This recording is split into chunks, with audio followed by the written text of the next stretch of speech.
नमस्कार। आज की मेरी कहानी गौतम बुद्ध के जीवन से भी जुड़ी हुई है। गौतम बुद्ध जो राजा शुद्धोधन के पुत्र थे, पंडितों ने शायद उनके जीवन के विषय में बचपन में ही उनकी कुंडली देखकर बताया था कि हो सकता है ये बालक बड़े होकर बहुत बड़ा साधु, सन्यासी, संत बने। शायद इसी भय से राजा शुद्धोधन ने गौतम बुद्ध का लालन पालन पूर्ण वैभव के साथ किया। उन्हें किसी भी प्रकार के संकट और दुखों से परिचित नहीं होने दिया। किंतु देखिए, होनी को कौन टाल सका है। एक दिन जब सिद्धार्थ नगर भ्रमण के लिए गए तो उन्होंने शव यात्रा देखी, एक वृद्ध व्यक्ति को देखा और धीरे धीरे उन्होंने उस गरीबी को भी देखा कि किस तरह से लोग जो है गरीबी से परेशान हैं। अब उनका जो मन था वो बेचैन रहने लगा। वो सोचने लगे कि मैं किस तरह से मानवता को उसके दुखों से दूर कर सकूं। उनका मन इतना बेचैन रहने लगा कि एक रात वो अपनी पत्नी यशोधरा और अपने पुत्र राहुल को सोता छोड़कर महल को छोड़कर चले गए। फिर उन्होंने अपनी यात्रा शुरू करी। कठोर तपस्या के बाद उन्हें जो ज्ञान प्राप्त हुआ, उसके बाद वो गौतम बुद्ध कहलाए और आज बौद्ध धर्म देश विदेश में प्रचलित है। चलिए अब मैं अपनी कहानी शुरू करती हूँ। एक व्यक्ति था जो बहुत अच्छा कथावाचक था। उसको वेद, पुराण, उपनिषद, गीता, रामायण, बाइबल, कुरान सभी कुछ कंठस्थ थे। वो जब जभी भी वो प्रवचन करता, भारी भीड़ जुटा करती थी और सभी लोग बहुत प्रभावित होते थे। अब उसकी भी धीरे धीरे बहुत प्रसिद्धि हो गई। लोग उसे जानने लगे, उसका एक औहरा बन गया। एक बार उसके एक मित्र ने आकर कहा कि भैया, आपको पता है इस गांव में गौतम ऋषि आए हैं। गौतम बुद्ध से मिलने सभी जाते हैं, तुम भी जाओगे ना उनसे मिलने? वो कहने लगा, मैं क्या करूंगा उनसे मिलने जाकर, मेरे साथ तो इतने लोग पहले ही जुड़े हुए हैं। उनके मित्र ने अगले दिन फिर कहा कि तो हर्ज ही क्या है, एक बार जाकर उनके दर्शन कराओ और आपके मन में कोई प्रश्न होगा तो वो भी पूछ लेना। कहते हैं गौतम बुद्ध के पास सभी प्रश्नों के उत्तर होते हैं। पहले तो वो व्यक्ति मुस्कुराया, कहने लगा, भाई मेरे से ही लोग प्रश्न पूछते हैं, मैं भला उनसे क्या प्रश्न पूछूंगा, सभी कुछ तो मुझे कंठस्थ है। फिर भी चलो, तुम कहते हो तो मैं कल जाऊंगा, उनके दर्शन करके आऊंगा। और एक बात तो मेरे मन में है, मैं वो बात भी पूछ लूंगा। अगले दिन वो व्यक्ति मीलों पैदल यात्रा करके गौतम बुद्ध के आश्रम में पहुंचा। वहां जाकर उसने गौतम बुद्ध को सादर प्रणाम करा और उनसे कहा कि गुरुदेव, मैं आपसे एक प्रश्न पूछना चाहता हूँ, मेरे हृदय में एक शंका है। गौतम बुद्ध मुस्कुराए और कहने लगे कि बेटा, आज तो आप यहीं रुको हमारे आश्रम में, कल सुबह की सभा में आप आना, तब मैं आपका प्रश्न सुनूंगा। उस व्यक्ति ने उस समय तो उनको यथास्तु कह दिया, किंतु मन में सोचने लगा कि एक छोटी सी बात पूछने के लिए मुझे आज रात को आश्रम में रहना पड़ेगा। वो तो भव्य आलीशान महल में अपने मकान में रहा करता था, नौकर चाकर थे, उसको वो तो अपने जीवन का अभ्यस्त था। अब वो आज इस आश्रम में रुकेगा। असमंजस में पड़ गया कि अब मैं क्या करूं। गौतम बुद्ध ने मुझे कहा है कि आज तुम यहीं रुको। जैसे तैसे उसने वो रात काटी। अगले दिन सुबह का वो बेताबी से इंतजार कर रहा था। सुबह हुई, वो फिर गौतम ऋषि के आश्रम में गौतम बुद्ध के सामने प्रकट आया और उनसे उसने फिर से प्रश्न किया कि गुरुदेव, मेरे मन में एक प्रश्न उठता है, मैं उसका उत्तर आपसे चाहता हूँ। उन्होंने कहा, बोलो, तुम क्या पूछना चाहते हो?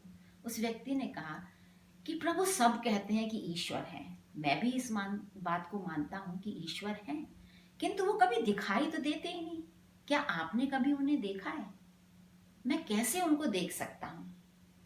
गौतम बुद्ध ने कहा, तुम्हारा प्रश्न बहुत सुंदर है। इस प्रश्न के उत्तर के लिए तुम क्या करो, कुछ दिन मेरे आश्रम में रहो, फिर मैं तुम्हें इस प्रश्न का उत्तर बता पाऊंगा। अब उस व्यक्ति के तो पैरों तले जमीन खिसक गई। कहने लगा, कुछ दिन मैं इनके आश्रम में रहूंगा? वो रात उसने जैसे तैसे काटी इस सोच में कि अब मैं रुकूं या चला जाऊं, चुपचाप से निकल जाता हूं। अगले दिन वो फिर सोचने लगा कि मैं नहीं रह सकता, मैं एक इस प्रश्न के उत्तर को जानने के लिए इनके आश्रम में तो बिल्कुल नहीं रहूंगा, क्योंकि मेरे तो सारे लोग मेरी कथा सुनते हैं। वो सब क्या सोचेंगे कि मैं कहाँ चला गया, वो सब मुझे भूल ही ना जाए। फिर वो उसके मन में दूसरी आवाज उठती कि नहीं, गौतम बुद्ध ने तुमसे कहा है कि तुम रुको, तो तुम मुझे रुकना चाहिए। ऐसे करते करते उधेड़ बुन में ही, बेचैनी में ही उसने 10-15 दिन बिता दिए। 1 महीना बीत गया, 2 महीने बीत गए, वो कहीं का जा भी नहीं पा रहा था और उसको उत्तर भी नहीं मिल रहा था। गौतम बुद्ध ने एक दिन उससे कहा कि मित्र चलो, आज तुम मेरे साथ भ्रमण करने चलो, मैं जंगल की ओर जा रहा हूँ। वो बड़ा खुश हुआ। गौतम बुद्ध ने कहा कि देखो तुम कितने दिनों से आश्रम में ही हो ना, आज मैं तुम्हें घुमा कर लाता हूँ। वो व्यक्ति बहुत खुश हुआ और गौतम बुद्ध के साथ चल दिया। चलते चलते अंधेरा हो गया। थोड़ी दूर जाने के बाद एक तालाब दिखा। उस तालाब में क्योंकि अंधेरा था तो गौतम बुद्ध ने उससे कहा कि तुम्हें इस तालाब में कुछ दिखाई दे रहा है?